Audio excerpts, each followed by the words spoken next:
Hello, my name is Edward Auyang. I'm a surgeon at the University of New Mexico, and I am with today Dr. Carlos Pellegrini, former past president of the American College of Surgeons and recent chair of the University of Washington Department of Surgery for over 25 years, where he just finished his clinical practice. Today we are continuing the Trailblazers and Foregut Surgery video series, and we will be asking Dr. Pellegrini about some of his experience with foregut disease, specifically with relationship to gastroesophageal reflux disease, his approach to the disease process, as well as his thoughts about the approach, management, and future directions of gastroesophageal reflux disease. So Dr. Pellegrini, to start, how did you become interested in the field of foregut surgery, specifically with relationship to gastroesophageal reflux?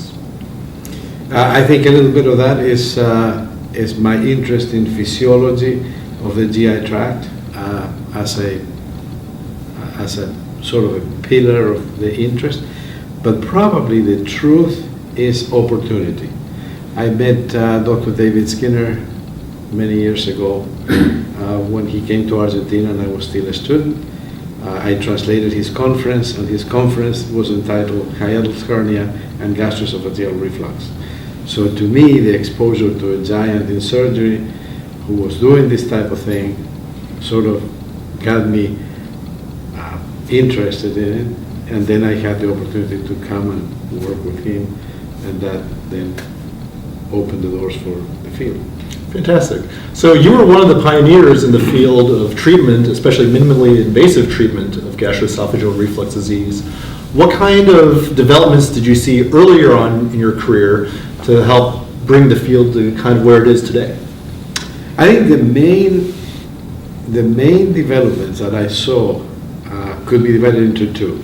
One is the physiologic measurement of esophageal function, and I think that one would be credited to Tom DeMister when he introduced 24-hour esophageal pH monitoring, because that is a tool that became the cornerstone of the diagnosis of gastroesophageal reflux, as you well know, and as you did when you were working in our department.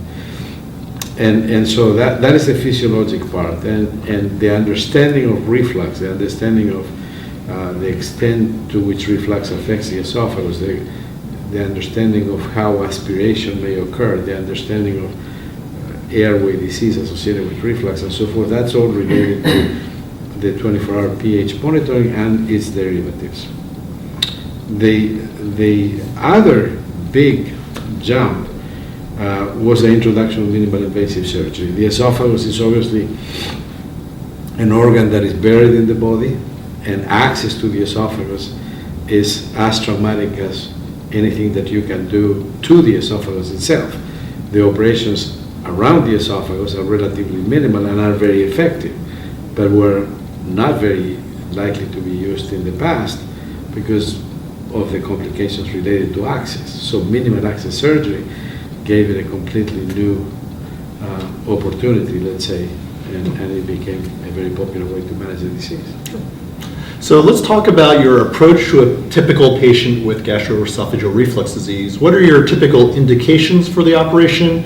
And if you could kind of walk us through your basic approach with any key sort of aspects of the technical aspects of an operation for GERD. Let me start by saying I think that the outcome of surgery for gastroesophageal reflux is related to two things, and only two things. One is to have the right diagnosis, and one is to have the appropriate technique. So the right diagnosis is what you're essentially asking me right now, is a real pillar in eventually the determination of the outcome of the treatment that we are proposing, right? I think my sense is individualization of that diagnosis. Gastroesophageal reflux is a huge spectrum of diseases, and therefore trying to identify within that spectrum where the patient is. Is this a very minimal problem for a patient, and somebody told the patient, oh, if you want to have a correction of that little problem, you go there, which is unlikely to end up having an operation, at least by me. Or is this a major problem for the patient, and the patient has already developed complications related to reflux and so forth? And in between, you have patients who aspirate, patients who have pulmonary disease, patients, about 30% of all patients have some degree of pulmonary disease associated with reflux, or reflux that is unmanageable, or regurgitation as the main symptom. So a history taking, I think, is essential, and the categorization of the history as to where the patient may be is essential. Then I think the next step is the confirmation of that historical finding. And the confirmation comes from doing endoscopic examinations, manometry, 24-hour pH monitoring, x-rays, determining if a hernia is present, how large is the hernia, etc., etc. And that will then give you a formal picture of where this patient is in this whole spectrum, and starts giving you an indication as to whether an operation might be useful or not. Mm-hmm. So selection of patients is the key. Fantastic. And I don't like to talk about selection. Okay. Because selection, in a way, implies that you have a hammer and the patient is a nail. Mm. So you're looking for the right nail to hit. And I just don't think that we physicians and we surgeons ought to think that way. We say, there's a human being that has a problem, and the problem seems to be related to reflux. Let's see where, if at all, is the patient in the whole spectrum of reflux, or whether the patient has some problem. They have a problem, that's why they came to see us, right? Or whether the patient has a problem that is not related to reflux. Mm. So I switched my mind from selecting the right patient to operate to there's a human being with a problem. Let's identify the problem and try to help. Mm-hmm. Is surgery helpful, or may not be so helpful? Understood. Okay. Now, for a patient who you think would be a patient who would have good success with an anti-reflux operation, or to help alleviate some of the other symptoms that are refractory or whatever else, what is your typical technical approach from a basic standpoint to doing your anti-reflux operation? If you kind of walk us through your stepwise approach to this. I think once you have decided that the patient has a disease, and let me add one more thing to the diagnostic part, you want to know what else is going on with that patient in terms of GI function elsewhere, because patients who have reflux could also have other problems, and to the extent that reflux is not the main problem, an operation, even if reflux is present, is not going to be necessarily useful. So having said that, if an operation is indicated, in general, the principles of the operation are related to adequate mobilization of the GE junction and restoration of the anatomy. If the patient has a large hernia, reducing the hernia, treating the hernia, resecting the sac, etc. All the things that are needed to restore the anatomy to normal first. And then the construction, in general, of a wrap using the fundus of the stomach, and trying to make certain that that wrap is geometrically perfect. And by geometrically perfect, I mean displacing the posterior and the anterior wall of the stomach in a similar way, so that there's no tendency to rotate the esophagus by pulling one side or another. Fantastic. Thank you very much, Dr. Pellegrini. I'm going to now have my colleague, Dr. Carlos Galvani, continue with the interview with Dr. Pellegrini. Good morning. I'm Carlos Galvani from Baylor College of Medicine in Houston, and I'm continuing the conversation with Dr. Carlos Pellegrini. So I wanted to ask you a question on more of a personal side. Is there any aspect of your technique for anti-reflux surgeries that you can distinguish if you see a video and you said that person trained under me or trained with someone that trained under me? I don't think that I can claim something that is very specific, but I would say that somebody that follows the principles that we were discussing a few minutes ago with Ed regarding adequate mobilization of the GE junction, restoration of the anatomy to the extent that is needed to have a good portion of the esophagus in the abdomen, and a closure of the hiatus, which we always do. Perhaps that is something that some people may or may not do. And then mobilization of the fundus of the stomach such that you have a geometrically perfect ramp. That, if those things are occurring, I would say either that person trained with me or that person trained with somebody that I trained, like yourself. And so, it passes on. They say that you can never say where the influence of a teacher stops because it affects eternity, because it passes on. So I don't know that it's peculiar to me, but... This is a question that I get asked frequently when I'm doing my cases. If I have someone in my OR, is, why do you start from the left side? Like, what is about the left crude approach that is so relevant and important? Okay, so maybe that would be a way to determine whether somebody trained with me or not. I lived at a time when these techniques were being introduced. And I lived at a time when people that were not as familiar with laparoscopy or with a two-dimensional projection of a three-dimensional space would get confused a little bit. And a confusion on the right side of the esophagus can lead to an injury of the cava. A confusion on the left side of the esophagus is immaterial. It may lead to a nick on the stomach or a nick on one of the splenic vessels, but it's a lot less concern than an injury to the cava. So my initial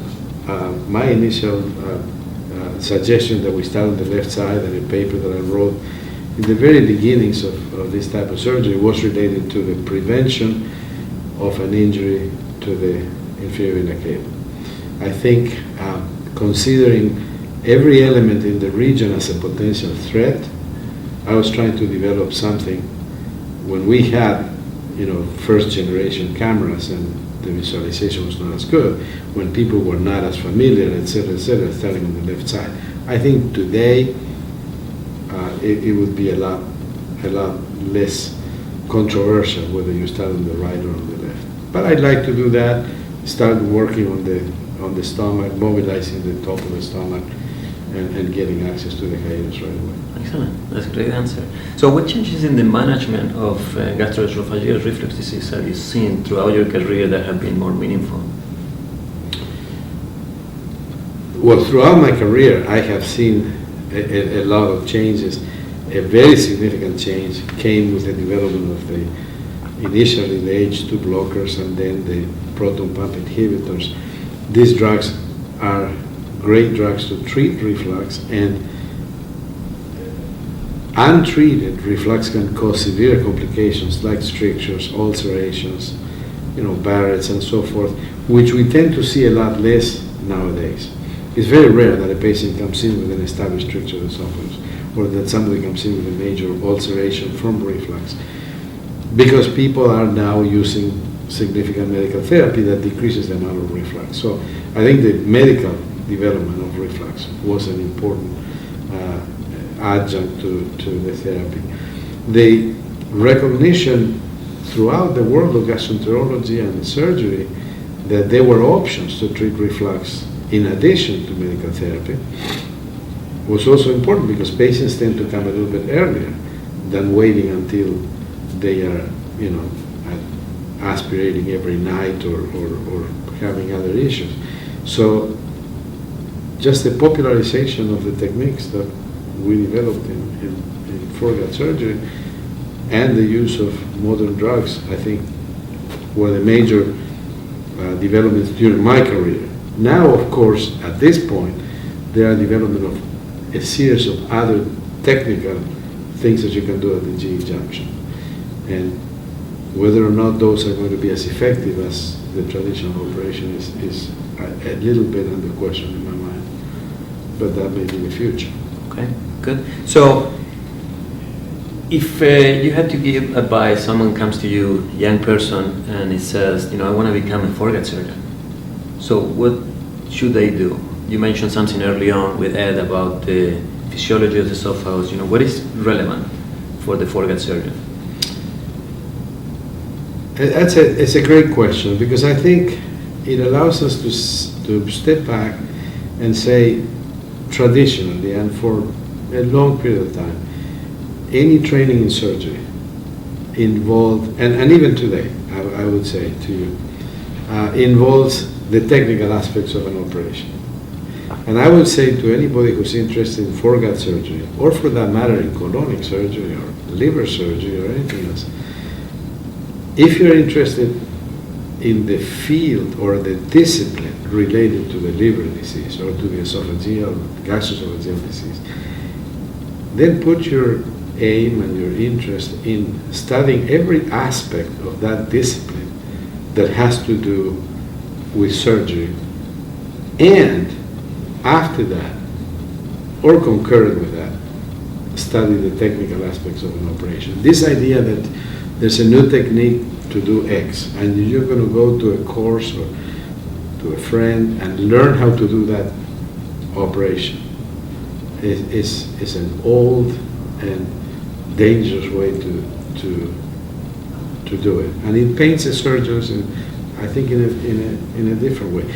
So foregut surgery includes bariatric surgery, but I would submit to you that I concentrated in another aspect of it, which was esophageal function, gastric function, and I became interested in that and developed techniques and changed things around to work on the field of reflux, not on the field of operating on the stomach, right? If you're interested in bariatric surgery, then you should be interested in metabolic issues at large, and what diabetes is like, and what happens to hypertension when you operate, and all the other things that then position you in the best way to direct and lead the treatment of the patient rather than perform a technical operation. Awesome. So my last question is, who should do foregut surgery? Thoracic surgeons or general surgeons? Or both? Who are better prepared for it, you think? I think anyone who has decided the esophagus is an organ that I want to put attention to, and studies the esophagus and understands, in this case, reflux, or it could be motor disorders, achalasia, something else, and says, this is what I am going to study, this is what I'm going to become an expert on. I will know how to treat the disease in every possible way, including surgery, and I'm a surgeon and I have the technical aspects, could do it.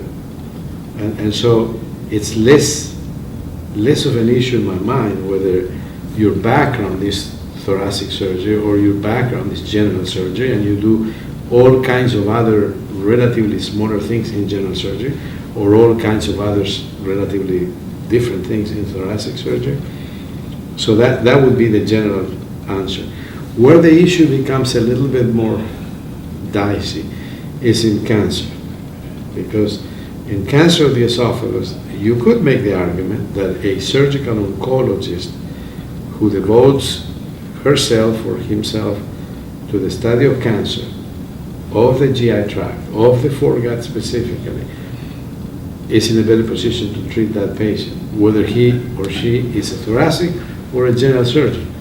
But then the thoracic surgeons can start saying, well, we probably are better equipped technically to do a more thorough resection of lymph nodes. We can do this, that, and they can have an argument. The GI surgeon can say, removing lymph nodes in a patient with cancer of the esophagus is important, but probably not as impactful in the life of that person as doing an appropriate reconstruction and providing that person with a conduit. The disease itself is likely to kill the patient 60-75% of the time. So what I want to do is prolong life and prolong quality of life. So I think you can make arguments for both. But my plea is whoever does it has to be somebody who understands the whole spectrum of the disease she or he is treating, not just the technical aspects of the operation. I really appreciate your time, and muchas gracias. Thank you.